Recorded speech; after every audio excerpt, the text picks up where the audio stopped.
Yes, T-minus just a couple of weeks before we do another Worship on the Lawn, back by popular demand.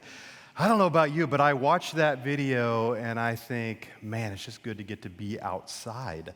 I hope you've been this week soaking up some of the beautiful weather here in central Indiana. Maybe some of you are joining us online today from a distance away. I don't know about where you're at, but here in Indiana, it's been gorgeous. I hope you've been enjoying the out of doors. I sure have. It's grilling season. Last night, I put 3 pork butts on the smoker. They were smoking all night long. We've got a connection point dinner at our house tonight, like 18 folks coming over to our house to enjoy a beautiful night together, to just talk about what God's doing here at Venture. We're going to feed them. And I just checked it. I've got the app on my phone. Those pork butts are at 178 degrees. We're aiming for 205 degrees internal temperature, so you can be praying for that, right? So I don't know if you caught what Jenny said just a minute ago, but that weekend, Worship on the Lawn, we really are calling you here. We want to celebrate life together here. Technology is hard to pull off out there, so we're not doing online worship services that weekend. We really hope you'll come and join us here. Bring a lawn chair, plan to stick around afterwards. We're going to do some food afterwards, so join us for a day, Worship on the Lawn, that particular Sunday. All right, we need to dive into our series, Ecclesiastes. We've been walking through. It's got a 7-week-long series. Today is week 4. We've been on a 2-year and now a 7-week cycle. 2 years, 7 weeks. These are the words we've been talking about each week. It's been 2 years of depletion. We're leaning in for 7 weeks, looking for some ancient wisdom, the kind that Grandma and Grandpa would appreciate. Deplete, then replenish. I have to be real careful when I say that. I mentioned this last week that Dawn called me out. Replenish is how I want to pronounce that word. I did the week before over, apparently, and over again. My dad texted the family group chat that night last week and said, you know what? That's my fault. That's how I have pronounced that. That's probably how Stan caught that. He joins us online, usually at our 5 p.m. online service, and he caught that and said, hey, that's my fault. Deplete, replenish. I did it again. That's what we're trying to do during this season, these 7 weeks. You probably are wondering, what in the world is this all about? I made 2 of these frames out of the same board. One of them I gave my brother for Christmas a couple of years ago, and I made this one for myself. I'm going to tell you here in just a minute what it's made out of. But I've had it for 2 years down in the basement, and I just can't quite decide which photographs I want to put in the frame, or the frames. I've got 4 shots there. There's too many pictures to choose from. But I've got a theme that I really, in my mind's eye, want that to look like. While I'm talking today on the topic I'm talking about, I wonder if you have some photographs in your mind's eye that fit with the theme of what we're talking about today, that by the end of the message, you're going to be picturing what you would want in those photographs, in those picture frames, 5, 10, 15, 20 years from now. Let me tell you what some of the contenders have been as I've been thinking about what I would put in that particular photo frame. Here's a picture right here. Does anybody know what that is? Anybody recognize what that is? Yeah, if you were born maybe before the days of 24/7 air conditioning, you know that this is fly paper. Kind of disgusting, right? One of these hung next to the table in the kitchen of my grandparents' trailer. No AC, hotter than blazes in there. And I remember eating food and looking up and watching the flies kind of wiggle just a little bit on the fly paper. And then I would watch a fly land on my food, and then I'd look up at that and think, there's a correlation here. And I'd just been out with the cows, and I'd seen flies on the cow piles there's a correlation there too. Anyway, not to gross me out. This right here is something that in my mind's eye, I think that probably fits somewhere here in this picture photo frame. What else? Last fall, we did a fall spiritual growth journey. We called it a journey home. And we had asked a bunch of folks in the church to give us old family photos. This is one of ours. Dawn submitted and it made it into the book. This is me and my brothers and my cousin and a whole mess of squirrels. This is my grandma. We're posing in front of the trailer that I just described to you. There's something in that probably fits here in this photo frame. I've got a picture of my mom when she was just a little girl and my grandma just laughing. I don't know, there's something hilarious that was just said. I wasn't there, of course. I don't know what was just mentioned, but something about the love that happened in this kitchen. This isn't in the trailer, but this is in the old farmhouse before it was too bad to live in anymore, and they had to move out into the trailer. There's something in that I think fits in this photo frame. How about this picture right here? Next to the fly paper in the trailer, I remember this photograph. Some of you know this picture. It's from 1920. It's called Grace. The photographer's name is Eric Instrom. By the way, this happened to become, in 2002, the official state photograph of the state of Minnesota. But back in the day, this was something that faithful people who followed Jesus put up, and it reminded them, this is our daily bread. Let's say grace. Let's lean into the things of God intentionally in our life. Something about that probably fits in here. I've shared with you before, my grandpa had a tractor. Here's a picture from a long time ago. This is my uncle, Harold. He became an engineer, actually, at John Deere. That's kind of cool, right? This is my uncle, Don. He was a contractor, a general contractor in Columbia, Missouri. This is my uncle, Bob. Uncle Bob passed away from brain cancer a few years ago, but for like 30 or 40 years, he was a career pastor. And sometimes when we go over and visit Grandma and Grandpa's farm, we'd keep driving and we'd go to church on Sunday morning with his church in Clarence, Missouri. There's something in this that fits in here. So much so that a few years ago, my brother and I drove over to Missouri and we picked up Grandpa's tractor and brought it back. My brother, by the way, is also a pastor, Mike, and he's spent the last several years lovingly restoring that old tractor. There's something in that belongs in here. By the way, when I gave this to him, a similar frame, I gave it to him with pictures in there of the restoration project because I made that one and this one out of a board from Grandpa's barn. When I think about my grandma and Grandpa Schofield, there's something in here that's the word we're looking at today. It's the word legacy. We've been chasing all kinds of things in this series. Today we're chasing legacy. Here's the deal. You live downstream of somebody. And somebody or a group of somebodies lives downstream of you. As you think about your legacy, the things that you're leaving behind, I would encourage you, what pictures, 10, 20, 30 years from now, what's somebody going to put in their collage that's the legacy you're leaving behind? When I think about what Grandma and Grandpa have left for our family, oh my goodness. I probably should fill this with pictures currently of my kids, maybe my first house, some of the things that they've invested in, and the trickle-down effect has been profound in my family. I'm who I am today in many ways because of the legacy that they leave behind. Whether it be grandparents, whether it be faithful people who planted this church 50-some years ago. Maybe I think of people when I was a kid who taught Sunday school to me when I was a little kid, the kids that are investing in your kids and grandkids, the adults that are doing that today down the hall in Venture Kids. Here's the thing. Legacy lingers. That's what we're leaning into today, this idea that legacy has the potential to linger if you invest it correctly. Much of the book of Ecclesiastes is filled with what we're going to call under the sun thinking. Actually, you could take the whole book of Ecclesiastes and divide it up into two groups of people. The author is aiming at two different groups of people, those who lump everybody into one group and everybody else. No, that's not what he does. Those are two types of people.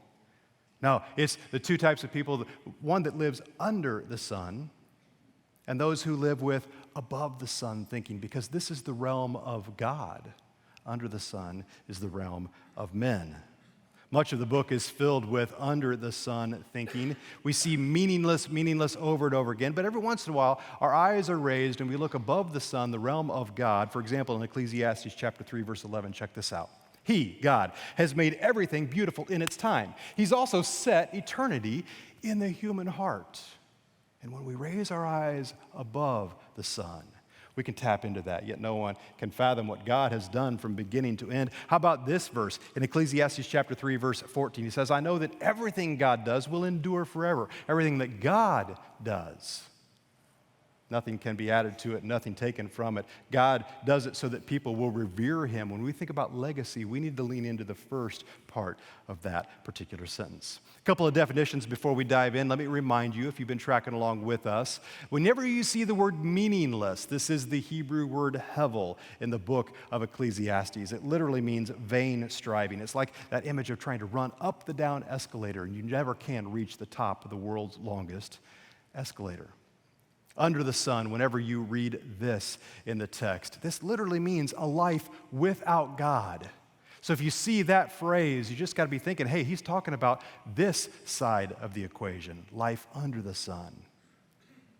Let's dive into the text. I'm in Ecclesiastes chapter 1, verse 2. If you want to go there in your Bible, please do that right now. Or maybe if you want to track along in that Bible that's underneath the seat in front of you, I'm on page 662.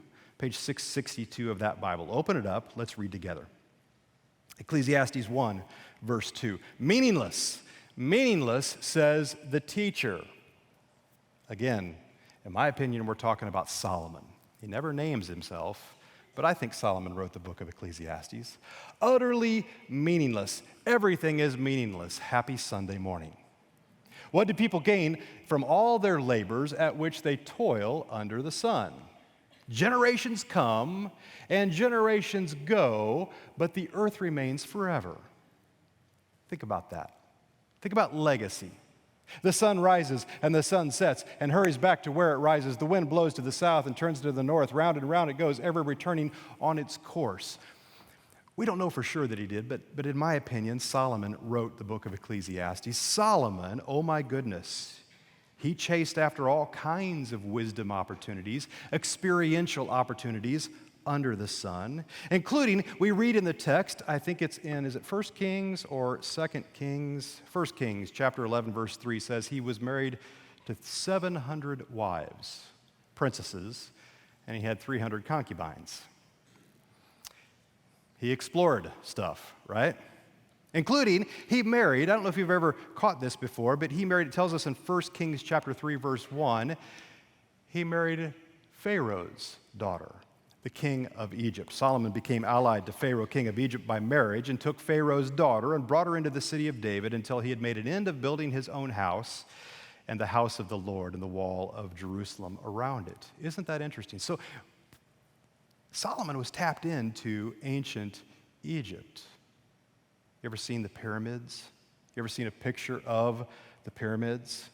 What's interesting to think about is that phrase we just read, generations come and generations go, but the earth remains forever.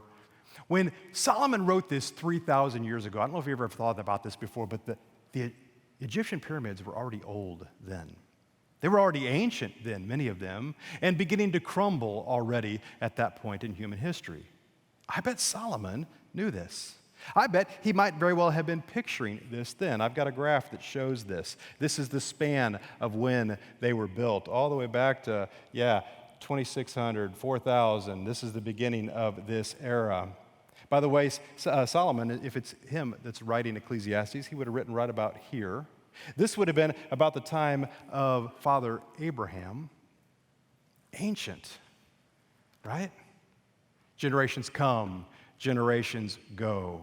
Let's keep reading, shall we? Verse 9. What has been will be again. What has been done will be done again. There's nothing new under the sun. Is there anything of which one can say, look, there's something new? And he keeps going. It was there already, long ago. It was here before our time. Think about the pyramids. No one remembers the former generations, and even those yet to come will not be remembered by those who follow them. And we're talking about legacy, right? Listen, if you're taking notes today, I want to share with you 5 strategies. 5 things that if you want your legacy to linger, and I hope you do, you need to recognize these 5 things. They're stated in negative fashion. Your legacy is not, if you're taking notes, write this one down. Number 1, it's not about you. We just read this in the text we just read, right? It said former generations, right? We don't remember? Let me ask you this. We just talked about pyramids. Who wrote? Who built the pyramids? Well, the Egyptians did, right? Yeah, but who? What were their names? We don't know. And those have been lost to time. We have no idea who those builders were. We're not even sure which kings were, serving the kingdom and reigning over ancient Egypt at the time particular pyramids were built. Listen, your legacy is not about you. I was thinking about this past week. I read this article that I've got a screenshot of here. A reindeer hunter lost his knife in the Norwegian mountains 1,500 years ago. The permafrost had just melted, and they just found this there. And it's like this burl maple wood with, I saw that, and I thought, oh my goodness, I can relate to that guy. I'm a hunter. I like to be outside and chase things outside. And I've done this before where I've, done the business after hunting, and I just leave a knife, and I get home, and I realize, my goodness, I left that in the woods. I bet this guy did the same thing. So I can connect with him 1,500 years apart. I can, relative to his experience, I can connect with him, but I have no idea who he was. I don't know whose knife this belonged to. Generations come and generations go. No one remembers the former generations. If you want to leave a legacy to linger, recognize that your legacy is not about you. This seems so counterintuitive to what our culture tells us. Remember Ecclesiastes? If you lift your eyes above the sun, chapter 3, verse 11 says, He has made everything beautiful in its time. He's also set eternity into the human heart. We long for this. We strive for legacy. God has hardwired it into us. The first sentence of Rick Warren's book, The Purpose-Driven Life, I love this. It says, it's not about you. Oh, we need to remind ourselves of that over and over again. It's not about you. Maybe you, like me, were in the grocery store this past week.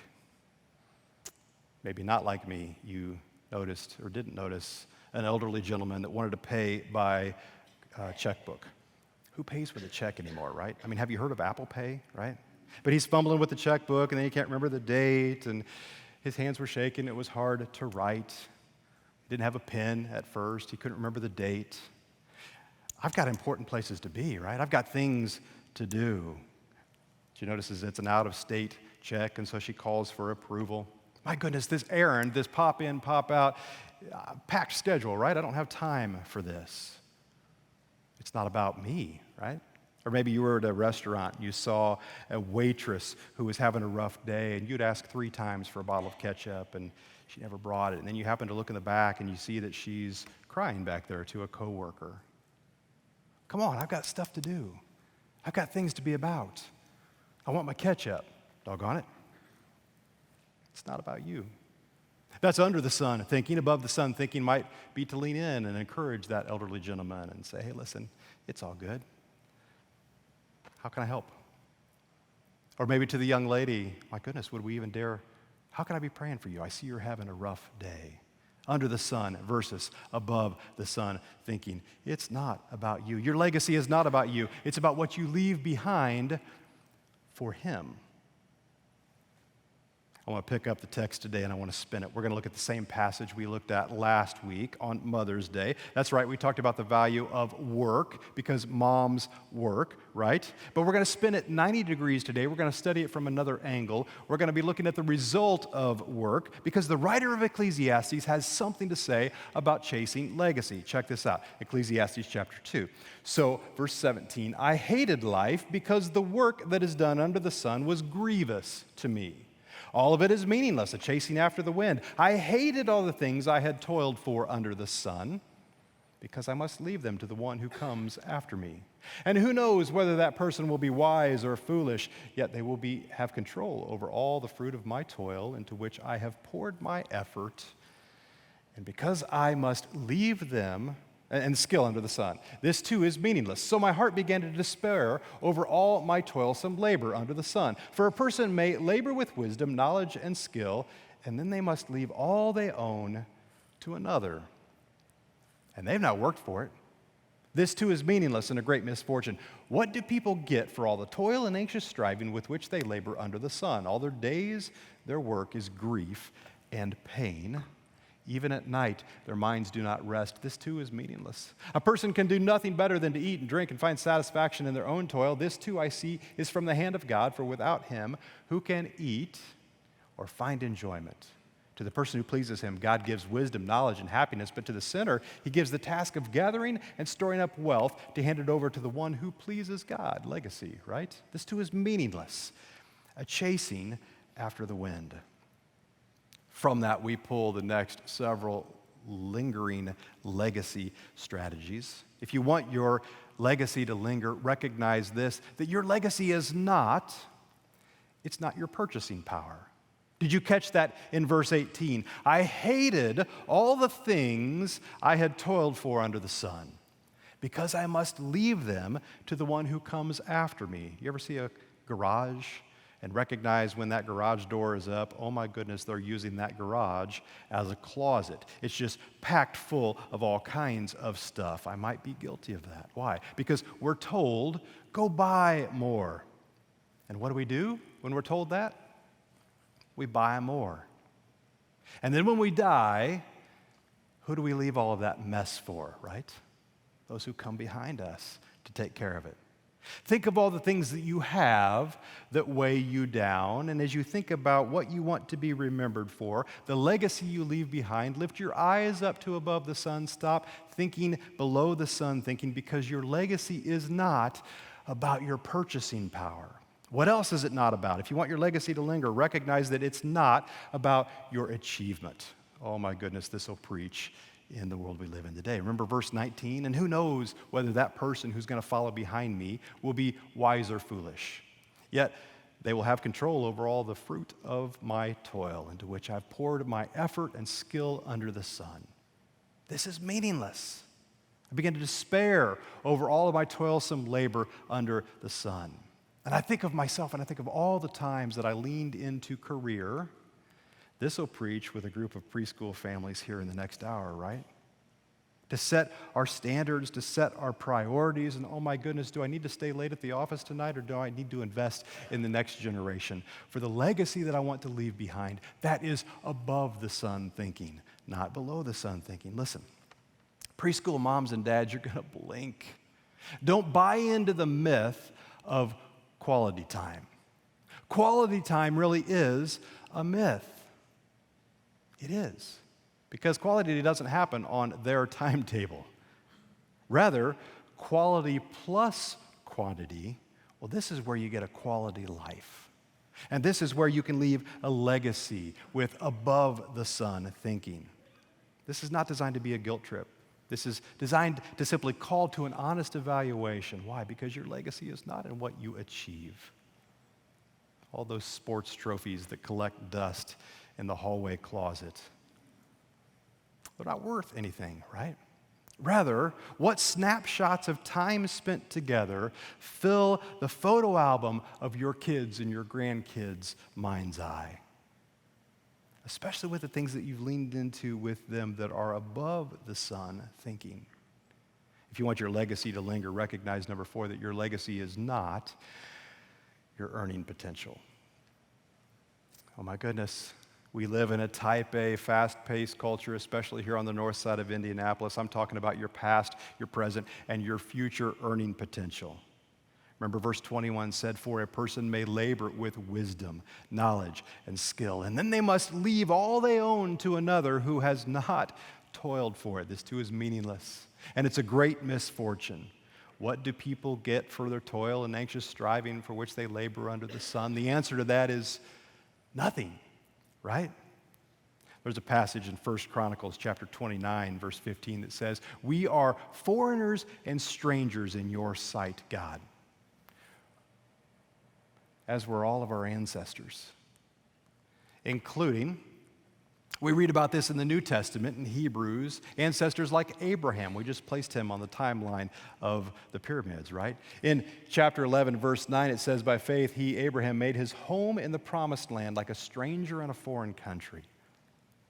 And then that same passage talks about all of the heroes of the Old Testament. Hebrews chapter 11, verse 13 describes them that they were admitting that they were foreigners and strangers on earth. We're saying your legacy is not your earning potential. It's not the stuff that you accumulate. This past week, I went on a brief hunting trip to be outside. I realized on Thursday night that, oh my goodness, I could sneak down. I had somebody that offered me a spot to go turkey hunting. And it was in the same town that my son, Micah, some of you have been praying for him after his accident. He's doing so much better. He's wrapping up schoolwork down there, and I thought I can take him to lunch, and I can spend some time out in the woods, tromping around, seeing God's creation.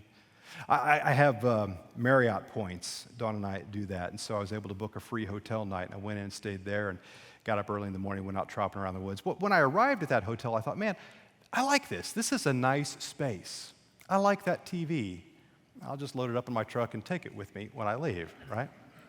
I thought, oh my goodness, I like the comforter. I'll go roll that up and stuff that into my suitcase. And those drapes, those might go well in our living room. I didn't do that, of course. Why? Because it's not my stuff. I was just renting this space for a night. I didn't even take any of the lotion or shampoo and conditioner because all that stuff was bolted to the side of the shower. There's two types of people that the way you inhabit a hotel room. Some of you unpack all of your stuff and you put it in the drawers. Then there's the rest of us. We don't even know what those drawers are there for because while we're in the hotel, I want to be able to pick up and run at the moment's notice. I don't ever unpack. I'm right there. Why? Because this is not my home. I'm just renting space. There's this old song that my grandma and grandpa used to sing, "This world is not my home, I'm just a passing through. My treasures are laid up somewhere beyond the blue. The angels beckon me from heaven's open door, and I just can't feel at home in this world anymore. This is not where I set up shop. I'm just passing through. Under the sun is just a brief station on life's journey. We're created as eternal beings. I live a whole lot more of my life above the sun with God in eternity one of these days. This isn't our home. Maybe it shouldn't feel like it. I mean, we gripe and we complain and we make ourselves feel so comfortable and we set up shop and we unpack, but what would change if you view your legacy through the lens of you're going to spend eternity above the sun with God? What needs to change under the sun? What kind of memories and experiences and things do you put into your photo book of memories for the legacy you leave behind that have an eternal impact? Listen, if you want your legacy to linger, recognize number 5, that your legacy is not your stuff. To the person who pleases him, God gives wisdom, knowledge, and happiness. But to the sinner, he gives the task of gathering and storing up wealth to hand it over to someone who pleases God. This too is meaningless, a chasing after the wind. In the New Testament, I'm not going to read it, but perhaps you're familiar with the story of the parable of the rich young fool. He says, God, I want all this stuff. And God answers in verse 20, but you fool, you're going to die this very night. Your life will be demanded from you. Then who will have what you have prepared for yourself? And then it says this is how it will be with whoever stores up things for themselves but is not rich toward God. I shared with you last week the Cliff's Notes version of the message, and I think that's wise, and I want to do that right now as well. Here it is. The lasting legacy that we leave behind us is not defined by our bank accounts or what we have stored up in big and better barns. Rather, we can pass an eternal, focused life on by modeling what it looks like to walk with Jesus every step of our lives. Jesus says in John chapter 17, verse 3, he says, "Now this is eternal life. Not will be, not one of these days, but he says this is eternal life, that they know you." Jesus is praying here. He's praying for us, and he's saying, I want them to know you, my God, the only true God, and Jesus Christ, whom you have sent. So you want to leave a lasting legacy? Let's wrap it up with this application. Here's the true statement. Your lasting legacy, the things that you leave behind that have lasting staying power, is really found in Jesus. How do we do that? How do we build up those pictures that we leave in that photo album to outlive us? Well, first of all, it's by modeling. It's modeling a life that is pleasing to God. What did the passage say? A person can do nothing better than to eat and drink and find satisfaction in their own toil. That's under the sun thinking, right? This too I see is from the hand of God. For without him, who can eat or find enjoyment? To the person who pleases him, God gives wisdom, knowledge, and happiness. In that video we watched earlier, the day in the life of a preschool student, did you happen to catch that monkey see thing on the bulletin board? This is true, right? Monkey see, monkey do. This is biblical. Jesus is praying in that prayer that we just read. He's saying, listen, I want them to see what I do. I'm modeling this, and then them do it. John chapter 5, verse 19, Jesus gave them this answer. Very truly, I tell you, the Son can do nothing by himself. He can only do what he sees his Father doing, because whatever the Father does, the Son also does. The same is true of you. You want to leave a lasting legacy for your kids and your grandkids, you model Jesus to them, and just see what happens after that. Number 2, results. Your lasting legacy is Jesus, and when it is, man, there are things to fill up that photo album with. There are results that happen from that. Results in wisdom and knowledge and joy. I was telling you a story about my grandpa earlier. I remember as a little boy driving around the edge of his field. You know what a hedge apple is? An Osage orange tree. These cool softball-sized fruits. They're seed pods. They're not, you don't want to eat them. They're nasty, I'm sure, or probably poisonous. But we would pick them up along the way, and I remember driving that tractor with him when I was just a little boy. I was thinking about that and the legacy of the life well lived that he leaves behind. He loved Jesus with his whole heart. So did my grandma, and they invested deeply into 5 kids. My mom was one of them. And I look at what I have inherited, this faith inheritance from them. It reminds me of other fruit. I want to read to you from the New Testament, Galatians chapter 5. This is the fruit of the Spirit. These are the results of a life under the sun, lifting your eyes to above the sun thinking. This is what this life looks like. As I read these, I want to invite you just to envision, what are you putting in those photographs? What are you investing in right now that has eternal, above the sun abilities? What will people see of you one of these days when you're gone? Legacy. The fruit of the Spirit is love. Are there loving pictures that get left behind? Loving experiences, loving memories that are left behind for those who follow you. Joy. Are you filled with joy? The fruit of the Spirit, one of them is joy. Peace. Peace in your heart, because you know you're journeying with Jesus. Patience. Are you a patient person? The old text says forbearance, kindness. Are your pictures filled with kind moments?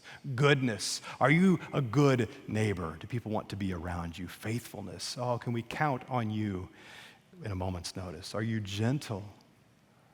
Do you have self-control? I know what some of you are thinking right now. You're thinking, you know what? I'm way behind on this thing. I have messed up. I don't know what kind of a legacy I'm going to leave behind. Can I just encourage you? Did you happen to watch the Kentucky Derby last week? Or did you catch the highlights after the fact? I think it was 80-1 odds, right? I love this video. He comes from behind. This horse makes his move. You talk about leaving a legacy, a moment that people will be talking about for years, right? In the home stretch, my goodness, the race is all but done, and he comes from back of the pack to front of the pack to win it, and then the roses and the celebration, and we'll be telling that story for a while. It's not too late. If you want to leave a legacy, if you want to raise your eyes from below the sun thinking to above the sun thinking, well, model your life after Jesus. And see what results, the fruit of the Spirit kind of results, just leak out from that strategy. We're going to continue in worship right now. I'm going to invite you, would you simply stand up with us? We're going to respond by worshiping our God. You want to leave a legacy? Lift your eyes up. Stop thinking below the sun. Lift your eyes up to above the sun, thinking, and maybe this song we're getting ready to sing, you should lift up as a prayer to consecrate, to give your heart over to God. Say, God, my heart, it belongs to you.